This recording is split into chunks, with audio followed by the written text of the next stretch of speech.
Hey, what's up? My name's John. I got with me today Jess and Jillian. This is episode 1 of Blockchain Millennials. What's up, guys? Hey, how Hey. are you? Doing good, doing good. So, for those who don't know, we met in Texas at the Bitcoin Ben event in April. Here's a little picture of everybody. And yeah, we just hit it off and been best buds ever since. Yeah, Jillian, right front and center. That's right. Right. That's my aunt actually on the left. So Bitcoin Ben was in the middle. Lori is on the left, and she's my aunt. She got me invested in crypto back in November. Cool. And then you're helping her out with the event stuff too, right? Yeah, I do some help at the events for her. Cool, cool. So you said you kind of got in December. Have you ever heard of Bitcoin or anything before then? Yeah, so I've heard about cryptocurrency for years now. And I always thought, like, oh, that's kind of like, the dark internet web thing. I don't really know if there's going to be a use case for it. I don't really see the point in it. Why would I need it? And then everything started happening and changing, back when the pandemic hit. And I started doing more research, started looking into the Federal Reserve, I didn't realize that our currency was unbacked. So for me, learning about that, I was like, oh, wow, now I understand why people are so enthusiastic about cryptocurrency and Bitcoin. Totally. And my aunt Lori got involved in it probably I think summer 2020. And then she started telling me hey, Jillian, you got to get involved now. You got to do this. And I waited until November 2020 to get involved and make my first investment.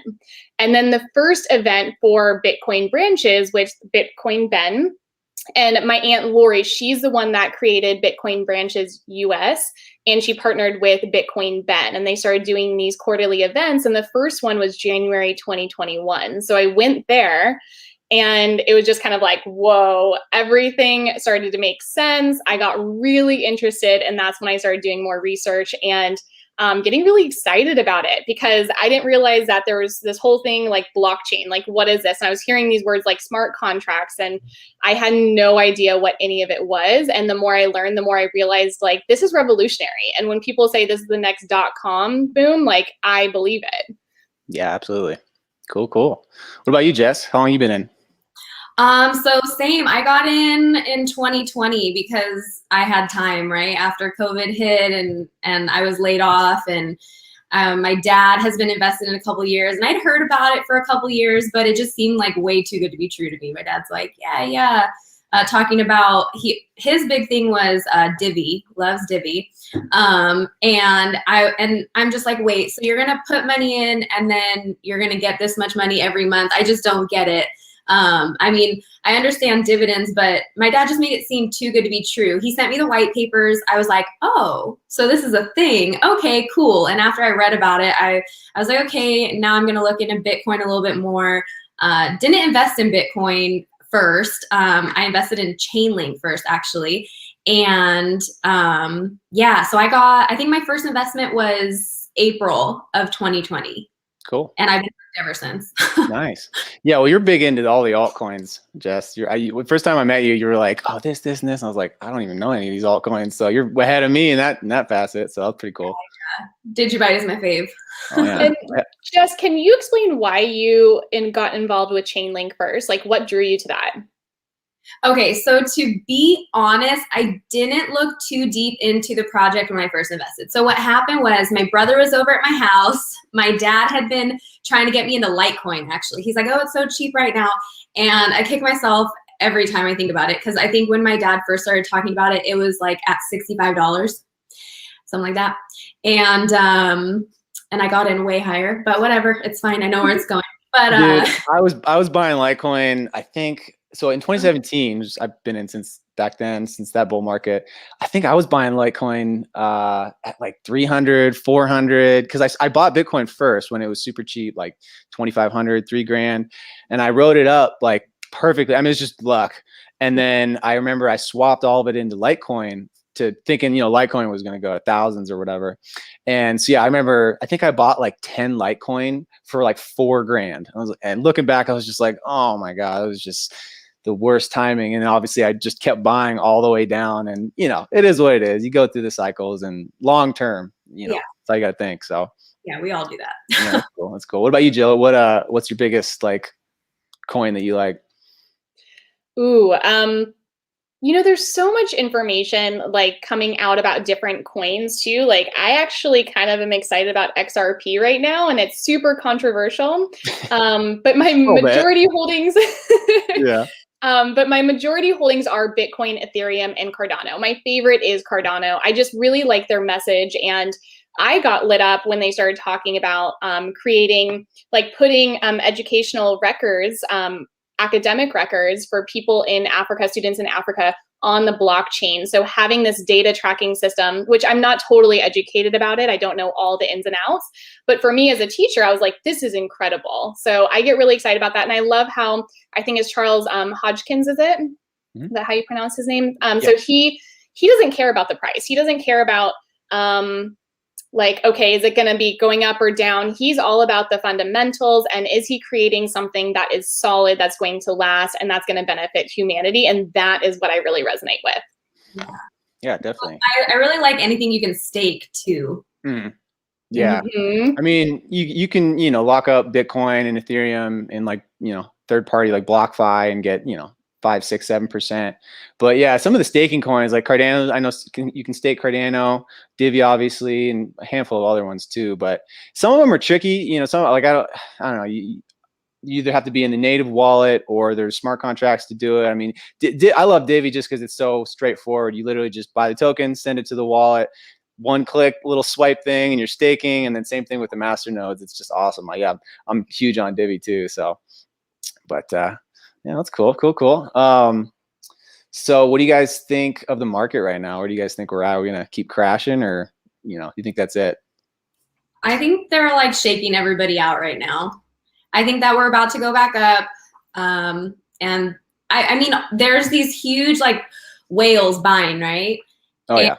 And it's like all these huge companies and everything getting in while it's low. I feel like there's somewhat of market manipulation going on that's causing these things to happen, like through the exchanges. And it's kind of unfortunate because like everyday people should be getting into crypto right now while it's so low, but everybody's so afraid. And so yeah. Dude, I'm pushing so hard right now to get people in because it's like 50, 60% off on some of these coins. And I don't know if this, Wyckoff thing on the screen is going to play out, but it's tracking pretty good. And to me, I just feel like if that was it and that was the bull market, it's like one of the shortest bull markets that there ever has been. And in a time and in an environment where it's not just retail driven anymore. I mean, there's hundreds of millions of dollars pouring into this, with institutional money pouring into the space. I'm sticking to it that this is just reaccumulation. And I think probably mid to late summer and then into the fall, things are going to get insane. I just think we're not even close to being done. Yeah. Well, I mean, you only lose money when you sell, right? Yeah, that's my motto. Yeah. I know. I'm still in the unrealized loss phase of my portfolio, and I'm going to keep it there, and I'm going to ride it and hodl. Totally. Yeah. I used to like every morning I would like wake up and that's the first thing I do. And now I know what my portfolio looks like. And I mean, I know where it's going, so I'm not too sad about it, but I'm not running to look at my portfolio every morning right now. Yeah, it does hurt. It does suck waking up and seeing, it's just funny having your wealth kind of on paper. I mean, obviously, you can go to sell, but I'm so cash broke right now that it's just insane. Yeah. Crypto rich, but cash broke. I made that mistake. I invested a little bit more than I should have. And especially as a teacher, I have, the summer where I need to prepare financially. And I'm like, I don't want to sell right now when we're, in this lower phase or in the dip. So I made that mistake. And, we all make mistakes when we first get into crypto. We make bad investment decisions. We make trades we shouldn't have. And it's all part of the process. And what I realized is when you feel that fear or that FOMO, that's probably not the time to purchase or sell, for me at least. No, absolutely. Yeah, I mean, that's part of, to kind of plug all of our little businesses. I mean, we're all in kind of getting into the education part of cryptocurrency because there's a lot to it. Like I remember, I think it was 2018 when I was still buying Litecoin all the way down. When I was watching Bitcoin Ben's channel, I got scammed. I got convinced someone, a little fake Bitcoin Ben message, like emailed me and was like, hey, are you interested in a mining operation? I was like, oh, Bitcoin mining, sure. So I ended up, I still played it like kind of cool. I only put like maybe 10 or 15 Litecoin I sent them, but it's just like that pit in your stomach when you realize you get scammed, and it's just like, it's terrible. There's just so many shitheads out there trying to steal your money. So. And you're young. So when you already know that phishers are, where people are scammers are out there, and you still got scammed. So it's one of those things that we really need to warn people about. Yeah, sorry, Jess, absolutely. I interrupted you. No, you're totally fine. I was just like interjecting real quick. But I think that I even get nervous nowadays when I get emails from people that I'm not like, even from, okay. Love the Bitcoin Ben event, like the founders, all of that. I think it's really great to network, but I get nervous because like we all give out our email at that event. And then, so I have random people sending me emails about opportunities or this and that. And I don't even want to open them because I'm so afraid of being phished. And I don't know. I think it's just really scary how good people are. I know my dad got phished for like quite a bit of his divvy, so that was unfortunate. That was brutal. When I heard about that, I felt so bad for him. Yeah, and it was right before Christmas, so like the worst time, right? Like it's supposed to be all about like giving and love and whatever, and then he was in like a help chat, and then someone like ended up messing with his computer and yeah, didn't you watch them like drain the funds? Oh, that's just brutal. I mean, but yeah, at the end of the day, you see, everyone makes mistakes, but that's why education is so important. Yeah. And it is really cool what we're trying to do, with our one-on-one stuff, because there are a lot of mistakes you can make. And, for everyone out there watching, we all do have websites that if you are interested, if you're new to blockchain, new to crypto, and you're interested in getting in, so there's mine. Here's Jess. She got her website's so slick. Love that website. And then here's Jill's. So if you want to hit any of us up, please, if there's any questions you have, or if there's any kind of, you're not sure about things, you don't know how to send your crypto, you don't know, even if you've never even heard the idea of private keys and private custody, I mean, it's really important in the space. I think, holding your coins on exchanges is the worst idea. And I don't know do you guys remember what the Mt. Gox stuff was back in the day? No. So I remember hearing about it. It was back in 2013. And I think Mt. Gox used to be basically the only place that you could buy, other than, like shady backdoor deals, in alleyways. But it was the only legit exchange where you could buy crypto and buy Bitcoin. And there was only a handful of them at the time. But what ended up happening is they ended up getting hacked. I don't know, it was 2013 or 2014. And the lawsuit, there was a big lawsuit, and everything went to court. And so all the funds were essentially locked up for like 4 to 5 years. And it's only a couple of years ago that the funds were released. And I think some people got them, like their whole holdings back. Some people only got portions of their holdings back. But at the end of the day, it's like, you buy something at like $400 or $500 back then, and now it's worth, tens of thousands of dollars, and you don't have access to it, and you can't swap it, you can't sell it, you can't do anything. So that's always, is it likely that that'll happen with Coinbase? Maybe not. But at the end of the day, if there's any chance of any third party that holds your money, holds your crypto, getting hacked, I mean, exchanges get hacked all the time. I mean, these kind of shady ones all around the world. So you just have to be really careful. And, that's the first thing I always bring up to people with my appointments, is that private custody is my number one, my go-to. As soon as you buy it and as soon as the exchanges releases your coins, get that shit out of there. Don't let them hold your money and then do what the banks do and make money off of your money, So that's what I preach. Yeah. And just for anyone, sorry. No, go ahead. Well, I just want to say, like, real quick, we purchase on exchanges. So like I use Coinbase for anyone that's new. You use an exchange to purchase your crypto, and then you transfer it to a wallet. Like you're your own bank, so you transfer the coins in there. And that's kind of a tricky process. It's a little confusing, and I couldn't do it alone. I had my aunt had to walk me through it. And that's why we hold these appointments, because it is kind of like, am I sending it to the right place? And you could easily send your crypto somewhere that you shouldn't be sending it to. And then you don't have it, you can't get it back. It's not like, oh no, fight it with your bank. You can't do that. Yeah. Exactly. Think about it too, like, okay, if you're like going out, if you're having a night out with your friends, right? Are you gonna hold your money or are you gonna give it to your friend to hold, right? You're going out to drink, right? Who's gonna be responsible for your money? Wouldn't you rather it be you? Exactly. Well, yeah, and now it's like I always equivalent it to crypto is just the best money that's ever existed, and you can hold your cash, but at the end of the day, someone can just swipe it from you. They can steal it. They can put a gun to your your head and take it from you. Can't really do that with crypto. That's these days at least. I mean, eventually people will kind of figure out how it all works, but give me your private seed, give me your seed phrase, But at these days, I mean, to be able to hold your money in an asset that is going to be growing for the rest of our lives, and to be able to, unlike gold, you can send it around the world for a penny, a couple pennies, and it's the best and it's the coolest invention I've ever seen. So it's, we all love it, but yeah. But yeah, there's a lot of mistakes you can make, and I think it's really important that education is a big part of it before you put big funds in.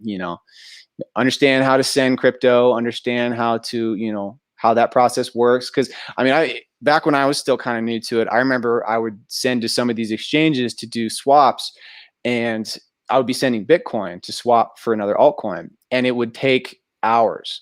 And I would just be pulling out my hair going, what is going on? Why is this taking so long? What happened? And sometimes that's just, the blockchain's slow, and that's how it happens. And then so when you get in that panic state, that's when you start to make mistakes. And that's also how scammers will take advantage of you too. They want you to be in that panic state so that you just, oh shit, I got to click on this link, and that's too late.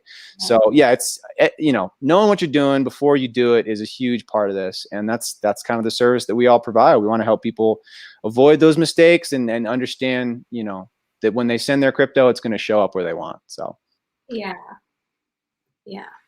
And I mean, get as many people in like right now while it's cheap, like early adoption is great for people, and to get more everyday people as opposed to these huge companies that are coming in and like swooping on Bitcoin and stuff.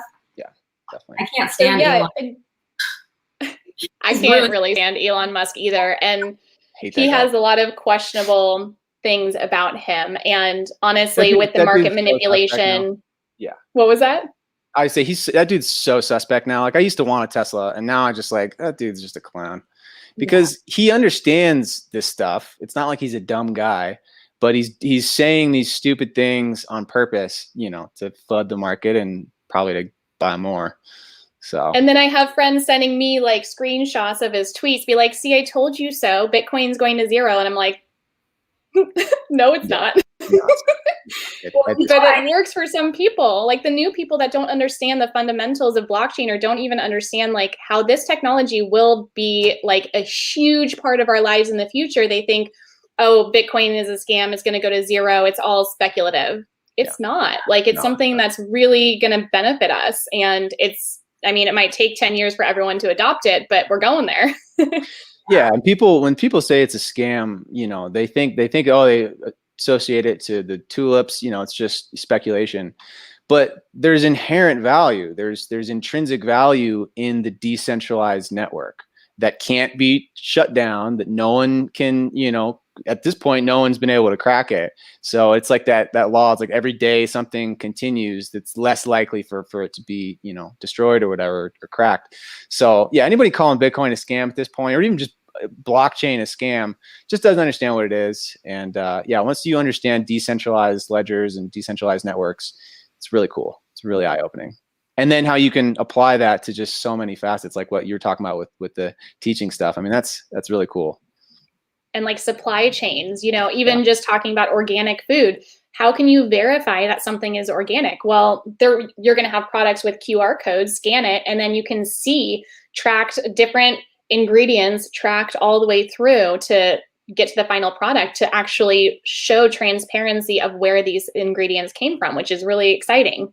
Yeah, is that Origin Trail, I think, does that? Yeah. Mm-hmm. Super cool. Yeah. I mean, once you kind of get the blockchain is going to decentralize everything that's centralized, it's so cool. And you can put that, any corrupt, sluggish system that isn't efficient is just going to be flipped on its head, and replaced with a blockchain and replaced with tokenomics that the users get to govern, and the users get to decide how that gets played out. I mean, that's just such a cool concept that it's just gonna flood the entire earth with this stuff. It's awesome. Yeah. The 20s, what a time to be alive. Seriously though. Yeah. It's awesome. And like, I think it's really great too, because we are living in this weird time that a lot of people, like, no matter what their political views are, they don't really trust the news. Mm-hmm. And like, what are we not hearing? What are we hearing that's fake? What are we hearing that's real? Like, it's really hard to like distinguish between all those things. Mm-hmm. And I think blockchain is gonna swoop in and just be like, hi, no. And here's the real news. And yeah, I think it's great.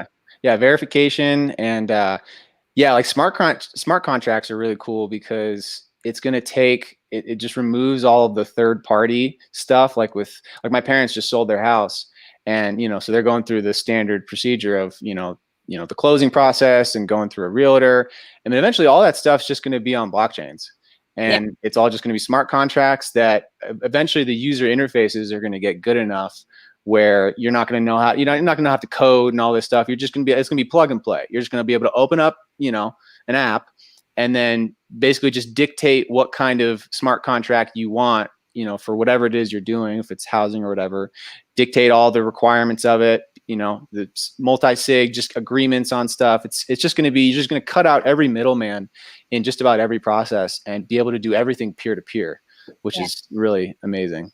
So yeah, looking forward to it. So what do you guys think of the news about McAfee? You think he's dead? I don't know. Yes. I think he's dead. Yeah. I don't know. That dude was facing some serious charges. I think so we can pull up this one article, and it was talking about how, where is it? Let me find it. McAfee, there we go. So, I don't know. It seems sketchy. All this stuff, and then his Instagram went down. But so on June 23, British-born U.S. antivirus software entrepreneur McAfee committed suicide in Barcelona prison. How did he die? By hanging, huh? All right, here we go again. I don't know. Well, not only that, but like he has a roommate, a cellmate that was just like not there, I guess. I don't know. I feel like anytime like stuff like this happens when people are in prison, it's like, okay, sure. This dude was gonna be extradited back to the States and was gonna spend the rest of his life in jail if convicted. So I don't know. I'm not saying he faked it. We'll see what happens. I mean, he's old, so like the rest of his life isn't like that long. For sure. But still, the life that he was accustomed to, I doubt he'd want to spend the rest of his life in jail. So I don't know, maybe. But then there's all that weird stuff with his Instagram and how it like got deleted, but his weird last posts like cute and stuff. Like, who knows? Yeah, that was really interesting. Yeah, and we can't probably say that letter because like shadow banning is real here. No. But it was weird that was posted on his Instagram right after he died. Yeah, super weird. And he also had like a past with cryptocurrency. And I don't really know. I just started learning about this guy yesterday, but wasn't he talking about, didn't he have like a pump and dump scheme or something where he like made $13 million by pumping up a coin and then like selling his coin of that? Do you guys know about that? Yeah, I'm pretty sure. It's something here. I can see if I can pull up the article, but yeah, he's kind of, I don't know. He's got a shady past for sure. And there's obviously, he was, accused of tax evasion and all that, which is kind of some bullshit. But yeah, I can't find it. Oh, sorry. It's my little puppy. What I found really interesting, there's this gal, Samantha Marica. I don't know if that's how you pronounce her last name, but she was talking about the documentary that, who was it? It was, the producer was Chi Young Park. And in 2018, he made that documentary called Gringo, which really painted John in a really bad light. And Samantha started to go on and talk about when you do that, it already shapes public opinion of someone. So whether, I mean, and like what Jess was saying, we're so many people right now are like, well, what's the truth? Because we've been lied to in so many ways that it's really hard to find information or trust information that we're receiving. Yeah. So this producer also created a documentary about Hillary Clinton in 2020 in a positive light. So you can see that there's already bias. And so when you're shaping public opinion through this documentary, and then this comes out in 2020, most people probably think like, yeah, maybe he was murdered. Like maybe it wasn't suicide, because he also had a tattoo and said like, if I commit suicide, it wasn't me. Yeah, he even stated that like 6 months ago. He's like, I'm happy. The food's great here in prison. Like I got friends. Like I am not going to kill myself. And then lo and behold, he kills himself. Yeah. So I don't know. We'll wait to see. I'm sure the autopsy stuff. I know the judge ordered an autopsy of it. So we'll wait to see, you know, end up being like the Epstein thing where the noses were just completely different. It's like, yeah, all right.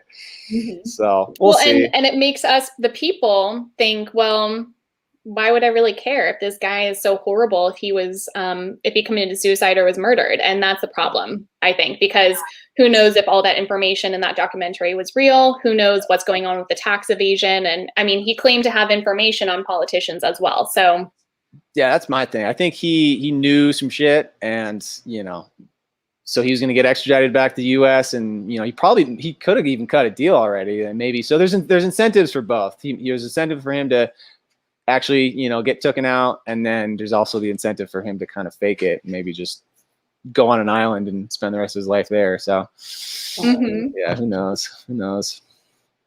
We'll see. Yep. Well, cool, guys. It was good chatting with you guys today. I think we had a great first episode. I think we're going to do this every week, huh? Yeah, definitely. Yeah, let's do it. Cool. All right. Well, like again, my name's John, Jess, Jill. And if you guys, like I said, if you guys want any help with getting into cryptocurrencies, go ahead and book an appointment with any one of us. We're all very, you know, suitable to help. And yeah, we'll just go from there. Thank you. Yeah, all right, guys. Bye. Bye.